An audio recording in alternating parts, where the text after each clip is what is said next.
Assalomu alaykum, hurmatli televizor ko'rguvchilar. Yaxshimsizlar? Dunyo qurultiyi Tor televiziyasining kunlik xabarlar programmasiga hammanglar xush kelibsizlar. Men İftixar Abdurashid. Bugun payshanba. Hurmatli ko'ruvchilar, tövəndə diqqətinizlər kunlik xabarlar programmamızning tafsilotida bo'lsin. Diplomat Torining 9-sentabrdagi xabarda bildirishicha, Xitoy hukumatı Suriyadagi Uyg'urlarni o'ziga tahdid deb qaraydiganligini bildirgan. Bashar Asadning mustabid hokimiyati yemirilgandan keyin Xitoy Damashqdagi tonish ittifoqdoshidan ayrilib qolgan edi. 10 yildan ko'proq vaqtdan buyon Xitoy Bashar Asadni iglik huquqi va terrorlik qarshi turish bayrog'i ostida qo'llab, Suriya urushida chet elning aralashishining xatarini ta'kidlab kelgan edi.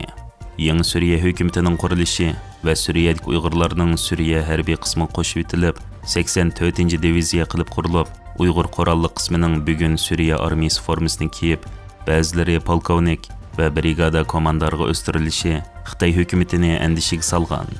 Bu Beijingning qabohatlik tushi edi. Suriya urushining oxirlashib, yangi hukumatning qurilishi bilan u yerdagi Uyg'urlar davlatning funksiyalik tarmog'iga o'zgardi.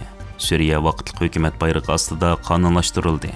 Diplomat jurnalining 9-sentabrdagi xabarida Amerika va Turkiya Suriyadagi Uyg'urlarni qo'llash tarafdori bo'lib, navbatda Suriyada 15 mingdan jiq Uyg'ur va 3500 dan ortiq muntazam Uyg'ur askarlar mavjud deb yozilgan bo'lib, Xitoy hukumatı kelgusida bu askarlarni Sharq Turkistonga ta'sir ko'rsatishdan ansiraydiganligini, Xitoyning atalmış bir balvoq bir yo'l qurilish uchun tahdid paydo qiladi deb qaraydiganligini, Xitoy hukumatı Birlashgan Davlatlar Tashkiloti xavfsizlik kengashidagi o'rindan foydalanib, Suriyadagi Uyg'urlarni ko'zir qildiganligini va Suriyadagi Uyg'urlarni qurolsizlantirishga tirishadiganligi bildirilgan.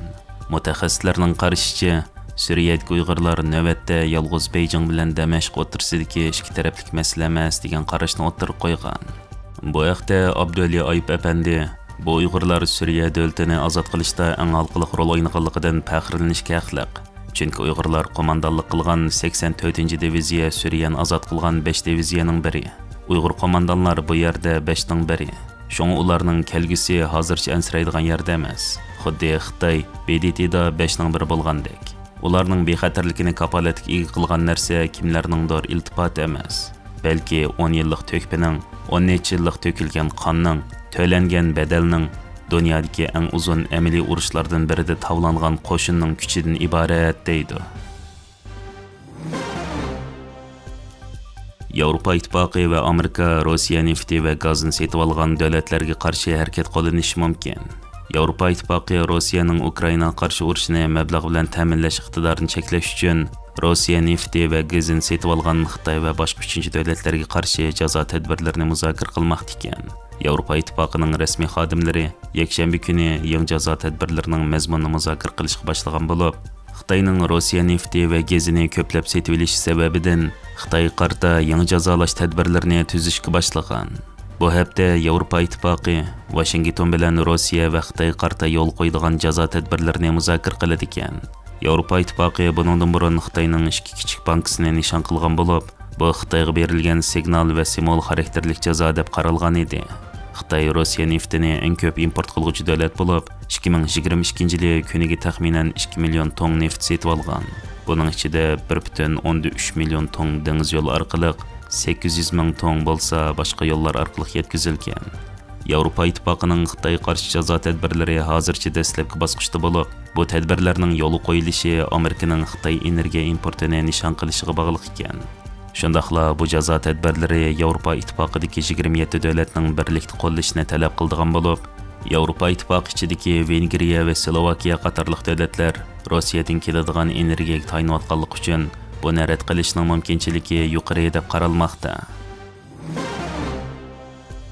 Xitoyning Uyg'urlarni nazorat qilish sistemasi Amerika shirkatlaridan kelgan. Birlashma agentligining eng yangi tekshirishidan ma'lum bo'lishicha, o'tgan 25 yildan buyon Amerika fan-texnik shirkatlarining Xitoyda g'oyat zo'r ko'lamdagi davlat nazorat sistemasining qurilishi va kishilik huquqning dafsanda qilinishi uchun qo'shgan to'kpisi kishilarning o'ylig'idan eshib ketgan. Bu nazorat sistemasi hatto butun Sharq Turkistondagi etnik xalqlarning tonish darajasi ko'tarilgan bo'lib, bu sistemalar oldi bilan Sharq Turkiston va Tibetda umumlashgan. Xitoyning misli ko'rilmagan darajadagi bu nazorat sistemasining barpo qilinishiga IBM, Dell, Nvidia, Intel, HP, Cisco, Oracle, Microsoft qatarlıq şirketlərinin mühəssisi bar deb qaralğan. Ayni vaqtda Amerikaning 20 sobiq amaldori va davlat bexatarlik mutaxassisi 7 ayning oxirida parlamentga xat yozib, Nvidia şirketining sun'iy idrokda ishlatiladigan o'zakni Xitoyga setishini tanqid qilgan. Taratqularda bu xil texnikalarning o'xshamagan fikrlardagilarni yo'qotish, diniy mazhablarga ziyonkashlik qilish va osonlik millatlarni nishon qilish uchun ishlatilayotganligi to'g'risida qayta ogohlantirilgan bo'lsa-mu, bu texnikalar hatto Xitoy soqchi sistemasi, hukumat va kuzatish shirkatlariga necha milliard dollarga sotilgan.